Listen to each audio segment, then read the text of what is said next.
Assalamu alaikum wa rahmatullah wa barakatuh. Paix sur ceux qui suivent la guidée. Paix et bénédiction sur le prophète sallallahu alayhi wa sallam, sur ses compagnons, ses amis, sa famille, ainsi que sur tous ceux qui le suivront de bonne foi jusqu'au jour du jugement. Alors aujourd'hui, on parle de... Vous savez que j'essaie toujours de survoler plusieurs sujets, plusieurs aspects, parce que tout est interconnecté, j'arrête pas de le dire. Aujourd'hui, je voudrais vous transmettre, parce que moi je ne suis pas nutritionniste, ni spécialiste en nutrition, en régime, tout ce que vous voulez, mais je voudrais vous transmettre, avec ma façon d'expliquer à moi, quelques conseils pour tous ceux d'entre vous qui ont des problèmes de santé, des problèmes de sommeil, des problèmes de poids, des problèmes de tout ça en fait, parce que tout ça c'est relié bien souvent à notre façon de nous alimenter. C'est normal, c'est ce qu'on a introduit dans notre corps et qui est distribué partout. Et je pense que c'est très important parce que je vais vous expliquer pourquoi. Pour tout ce qui concerne la remise en forme, ça veut dire remise en forme physique, remise en forme de l'estomac, de votre équilibre nutritionnel, etc. Il existe des solutions, il existe des solutions et des habitudes de vie totalement gratuites. Et vous savez, c'est un grand business de nos jours, tout ce monde-là, à coup de régime, d'abonnements dans des salles de sport, de compléments alimentaires, etc., etc.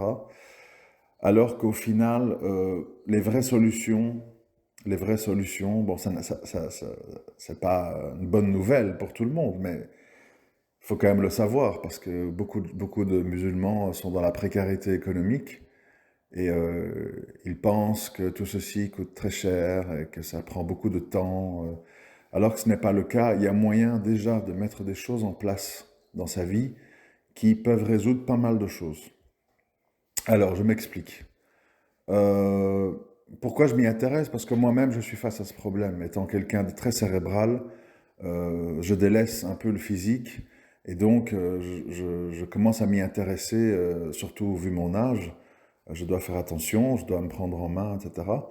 Et donc voilà, comme je fais à chaque fois quand je m'intéresse à un sujet, je me documente énormément, je lis, j'analyse, je fais la part des choses, j'expérimente et alors je partage ça avec vous.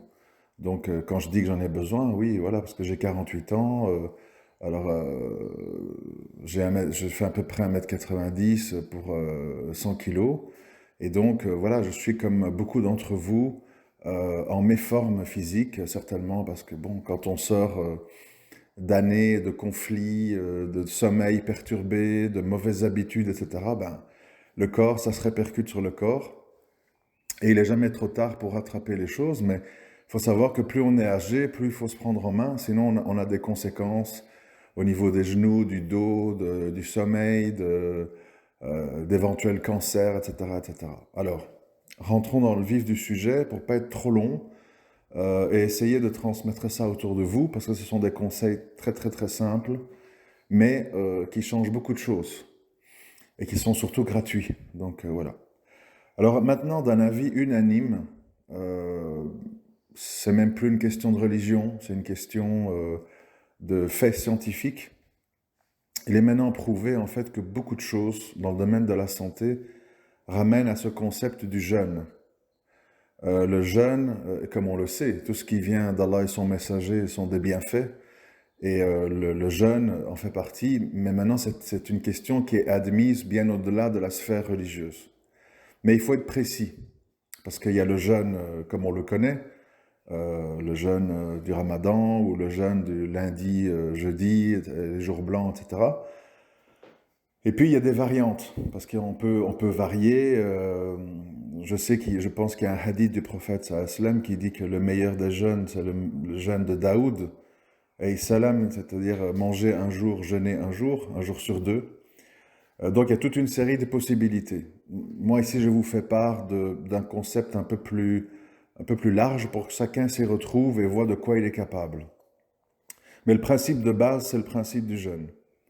Alors, une fois qu'on a dit ça, je rentre dans certains détails. Euh, Biologiquement, nous ne sommes absolument pas conçus pour se nourrir comme on le fait, vous et moi. Nous sommes à nouveau en sens, pas en sens inverse, mais nous ne sommes pas en phase avec notre biologie, comme dans beaucoup d'autres domaines d'ailleurs, hein, qui mériteraient des sujets à eux seuls. Bon, ici on se concentre sur ce sujet-là. À savoir que, d'un point de vue purement scientifique, d'un point de vue purement biologique, comment est-ce qu'on doit se nourrir normalement? Ben normalement, en fait, on se nourrit rarement. On se nourrit rarement. Et quand on trouve de la nourriture, et qu'on a donc faim, on mange jusqu'à satiété. Ça veut dire on mange énormément. On mange, même beaucoup. Et puis, on passe par de longues phases où on ne mange plus. Biologiquement, on est conçu comme ça. Pourquoi? Parce que fatalement, quand on doit planter, chasser, cueillir, on n'a pas de la nourriture comme ça à disposition tout le temps. Il faut la trouver, il faut la préparer, il faut la cuire, il faut la chasser, donc tout ça, ça prend du temps. Donc biologiquement, en fait, et c'est pour ça qu'on fait des réserves de graisse, etc., c'est parce qu'il y a des périodes où on n'a pas accès à la nourriture. Et donc, durant ces périodes, notre corps puise dans ses réserves. Donc ça, c'est un concept très important à comprendre, parce que beaucoup de gens, en fait, ne comprennent pas c'est quoi le concept de la graisse. Tout ce qu'on sait, c'est que c'est disgracieux, et qu'on est en surplus, en surpoids, et que c'est pas beau, voilà. Mais en fait, d'un point de vue purement biologique, la graisse que vous avez, bon, chacun a des endroits différents, c'est en fait du stockage d'énergie que votre corps met de côté pour préparer des pénuries. Et à ce moment-là, le corps ira chercher dans les graisses l'énergie qu'elle a besoin. Et donc en fait, c'est un stockage d'énergie. C'est comme ça qu'il faut le voir d'un point de vue technique. Ok. Alors, d'où vient le problème? D'où vient le problème? Écoutez bien. Le problème, il vient du fait que les marchands, qui sont partout, les marchands de médicaments, les marchands de produits alimentaires, etc., ils veulent que vous mangiez tout le temps et surtout n'importe quoi. Donc on mange le matin, et jus d'orange, et des tartines au Nutella, et puis à 10 heures, et puis à midi, et puis à 4 heures, et puis le soir. Ça n'arrête pas en fait. Et bien entendu, non seulement on se nourrit souvent, mais on se nourrit mal. Chips, coca, milkshake, glace, pizza, etc., etc., etc. Shish kebab, tacos, et j'en passe. Tout ceci est hyper mauvais. Hyper mauvais. Alors quand on ne le sait pas, on a l'excuse. Mais quand on le sait et qu'on continue, après on ne doit pas se plaindre de sa situation. Alors, sur cette histoire de perdre du gras, le concept il est très simple. Tout le monde vous dit, attention, les graisses, les frites, le mayonnaise, les sauces, etc. C'est pas ça le problème. C'est pas ça le plus grave problème en fait. C'est faux. C'est faux. Les graisses ou les aliments gras ne sont pas vraiment un problème pour nous. Le problème, je l'ai déjà dit, c'est la fréquence à laquelle on se nourrit et surtout, la surconsommation massive de sucre, lent ou rapide, qui est présent dans l'alimentation moderne. Alors le sucre, il faut savoir, c'est pas qu'une histoire de coca, c'est pas qu'une histoire de gâteau, c'est pas qu'une histoire de bonbons, c'est pas qu'une histoire de café sucré, etc. C'est autre chose. Se rajoute à ça les sucres qui sont mis dans les aliments préparés, tels que dans une pizza surgelée, il y a beaucoup de sucre. Le sucre, il est partout. Il est partout. Très compliqué de l'éviter. Et le problème, c'est que quand on rajoute à ces sucres de l'ombre qu'on trouve dans le pain, dans les pâtes, dans les pommes de terre, quand on rajoute à ça les autres sucres massifs qu'on trouve dans le coca, les bonbons, les pâtisseries, les viennoiseries, etc., notre corps, en fait, explose de sucre. Et c'est une catastrophe. Pourquoi c'est une catastrophe? Parce que, étant donné qu'on a tout le temps ce sucre, il y a de l'insuline qui est tout le temps produite. et qui a pour conséquence la chose suivante, qui est très facile à comprendre, hein, faut pas croire que c'est compliqué, qui fait que notre corps, chaque fois qu'il a besoin d'énergie, alors les gens croient que énergie, c'est juste quand on fait du sport. Non, on dépense de l'énergie pour penser. Notre cerveau absorbe beaucoup d'énergie euh, quand on marche, quand on fait le ménage, etc. Vous savez, notre corps dépense de l'énergie. Mais le problème, c'est quoi? Même si vous faites du sport, et même si vous allez dans les salles, etc., si vous ne vous attaquez pas à la question alimentaire, vous n'aurez pas de résultat et vous allez vous décourager et vous serez plein de frais, d'abonnements à des salles, d'abonnements à des régimes et des dépenses dans des produits alimentaires bio, je sais pas tout quoi. Vous vous retrouvez très vite avec des factures énormes. Alors que, alors que si vous êtes vraiment motivé à, à vous soigner en fait, parce que ce n'est pas qu'une question de régime, c'est aussi une question de développer ses immunités, purifier son corps, se détoxifier, etc., etc., eh bien, il y a moyen de faire les choses très très simplement. À savoir que, à savoir que euh, le principe de base, c'est de se nourrir rarement. Rarement dans le sens de vraiment attendre d'avoir faim. Et pas de manger par habitude ou par ennui. Ah, je vois une série, j'ai envie d'avoir un truc en main, allez, j'ouvre un paquet de chips, M&M's, je mange, etc. Ça, c'est du vice, oui. C'est du vice, c'est de la gourmandise. C'est le fait de vraiment avoir faim. Il faut savoir qu'en général, l'être humain, il peut survivre à ne pas s'alimenter pendant 2-3 semaines facilement. Donc il ne faut pas croire que vous êtes en danger parce que vous ne mangez pas tout le temps. Donc le premier principe, c'est je ne mange que quand j'ai faim. Vraiment faim. Pas par habitude, pas parce que mes collègues vont acheter un sandwich, je les accompagne, etc. Beaucoup de gens, en fait, on suit les habitudes des gens, des parents, de notre entourage, de nos copains, voilà. Et là, ça déclenche en nous des automatismes. Donc, le premier principe, se nourrir quand on a faim. Et donc, euh, idéalement, cet écart, il doit, par exemple, je prends un exemple, si la dernière fois que vous avez mangé, c'est à 9 heures du soir, ben, ça veut dire que si vous n'ingurgitez plus rien jusque, je sais pas, genre 15, 16, 17 heures du jour d'après, ça veut dire que vous êtes resté plus de 20 heures sans que votre estomac et tout ce qui va avec, les acides qui dissolvent les aliments et tout, n'ont été en fonctionnement. Et donc, durant toute cette période, votre corps n'a pas dû puiser dans des sucres pour fournir de l'énergie, mais dans vos stocks de graisse. Donc, la problématique, quand on a trop stocké de graisse, mais attention, je mets quand même en garde sur ce sujet-là, parce qu'on est dans la mode. Le problème, c'est pas d'être à la mode. Le problème, c'est d'être en bonne santé. Et quand on est en bonne santé, il faut avoir des graisses. Il n'est pas mauvais d'avoir des réserves de graisse. Le problème, c'est la quantité. Quand c'est trop, bah, ça devient disgracieux, ça devient un fardeau pour votre corps qui doit soutenir tout ce poids. Et c'est pas prévu pour. Donc, on doit avoir de la graisse, mais en quantité raisonnable. Mais le problème, c'est de ne pas se focaliser sur les graisses, parce qu'il y a beaucoup de très bonnes graisses, etc. C'est très nécessaire à notre vivacité d'esprit, à notre cerveau, enfin bref, je vous passe les détails. Le problématique, c'est vraiment l'histoire du sucre. Et si vous rajoutez au fait de s'abstenir en grande partie du sucre, vous rajoutez, comment dirais-je, le fait d'espacer vos repas le plus possible, vous aurez déjà des résultats. Parce que, je vous dis, à l'heure actuelle, on ingurgite du sucre tout au long de la journée, sous une forme ou sous une autre. Il faut savoir que quand on dit les fruits et tout, dans beaucoup de fruits, il y a du sucre. Alors le problème, c'est que pris séparément, ça ne semble pas grave.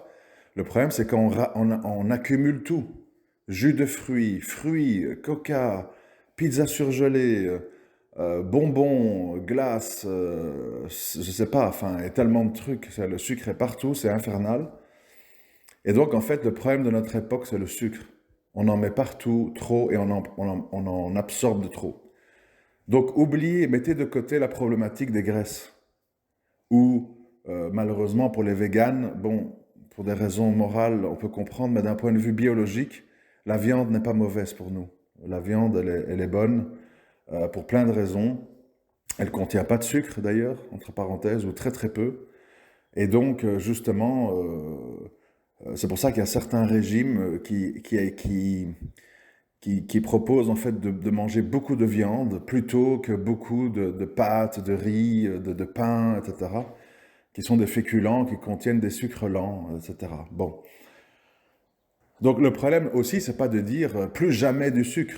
Le problème, c'est la quantité et l'espacement. Ça veut dire que si se passe 14 à 20 heures dans votre corps sans qu'il y ait eu du sucre, si vous en preniez après, c'est pas grave. Mais il faut éliminer en fait tous les sucres déjà inutiles parce qu'il y en a déjà assez. Il y en a assez dans les pâtes, dans le riz et tout.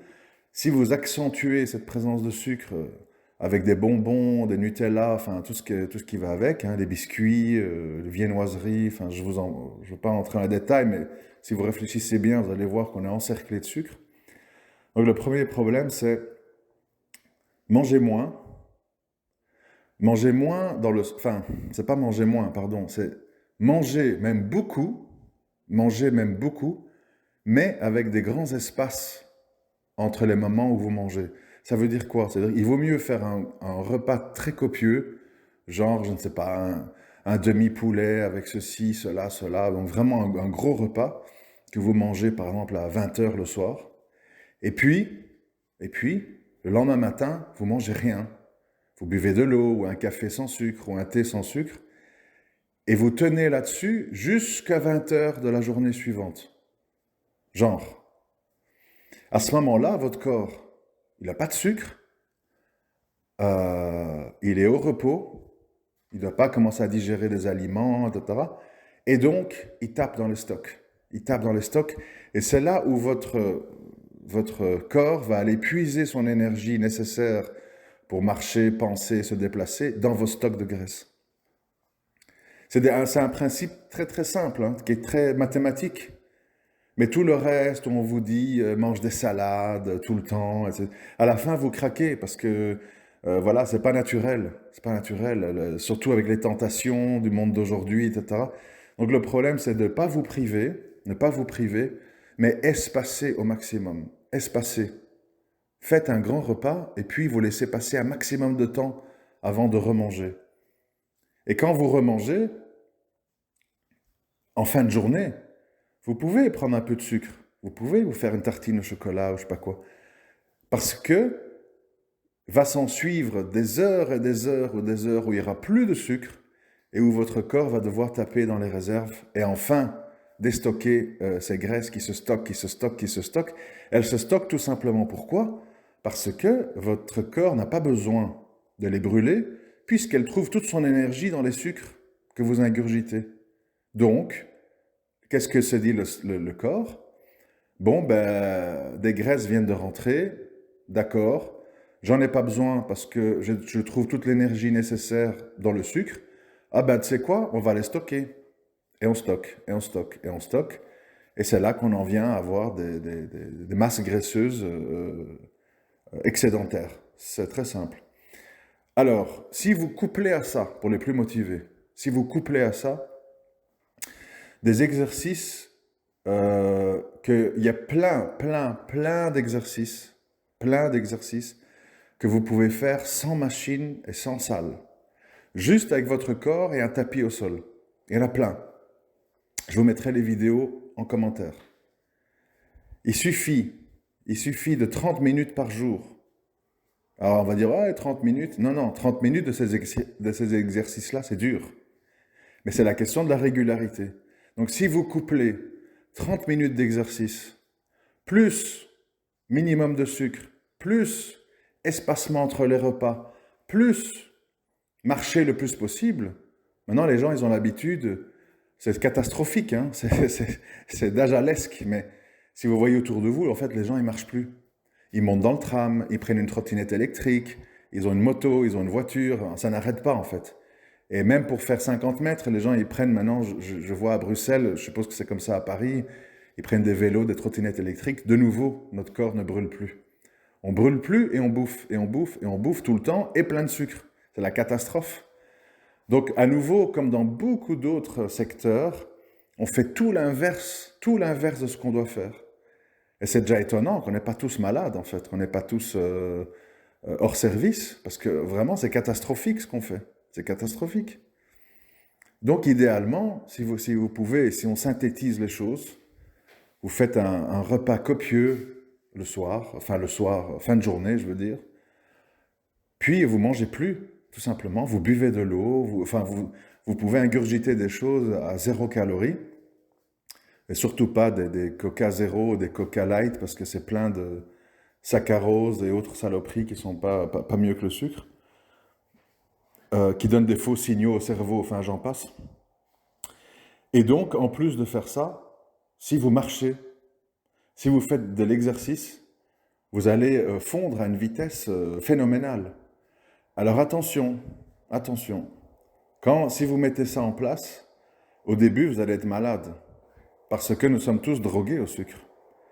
Et il faudra 1 semaine à 2 semaines pour que votre corps reprenne de nouvelles habitudes, et ça passera certainement par des moments difficiles où, comme un drogué en fait, votre corps va manifester sa désapprobation parce qu'elle a plus sa dose.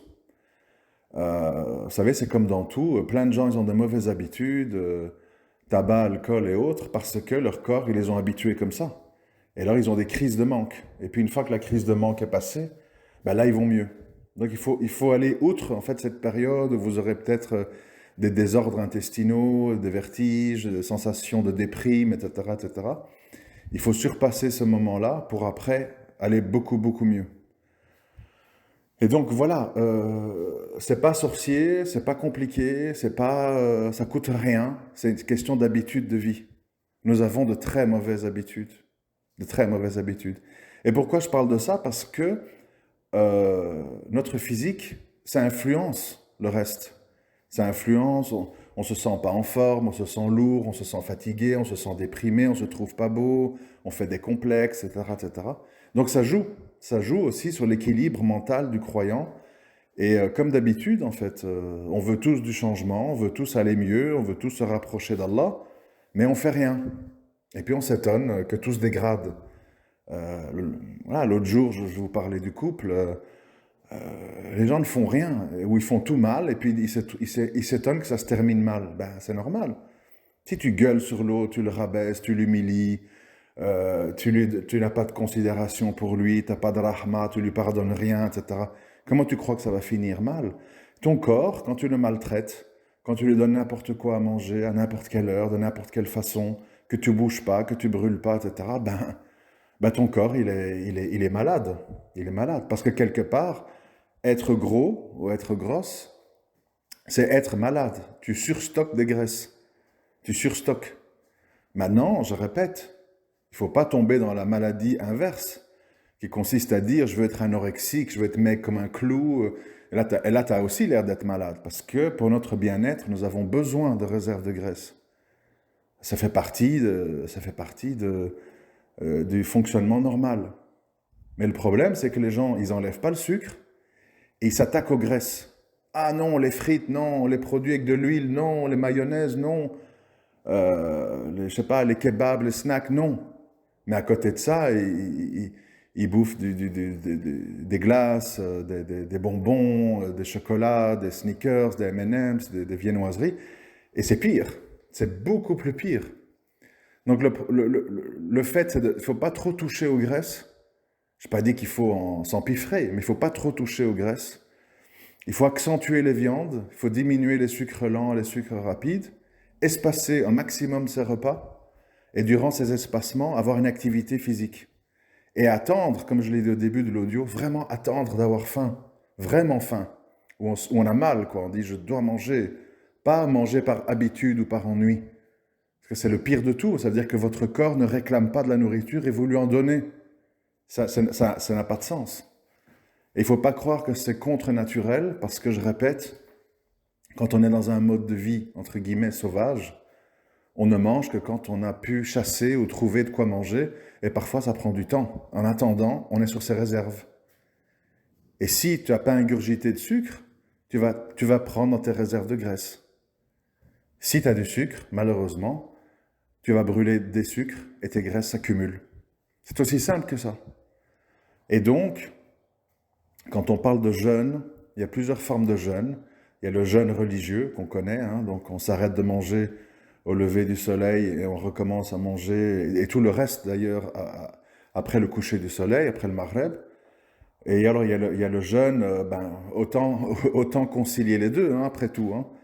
Il y a le jeûne de santé qui peut être un jeûne hydraulique, ça veut dire vous buvez de l'eau, mais vous ne mangez rien, qui peut être un jeûne sec, qui peut être un jeûne prolongé. Il y a des gens qui font des jeûnes de plusieurs jours. C'est très violent hein, pour l'organisme, très purifiant, mais c'est faisable, évidemment. Il y a le jeûne de Daoud, un jour sur deux.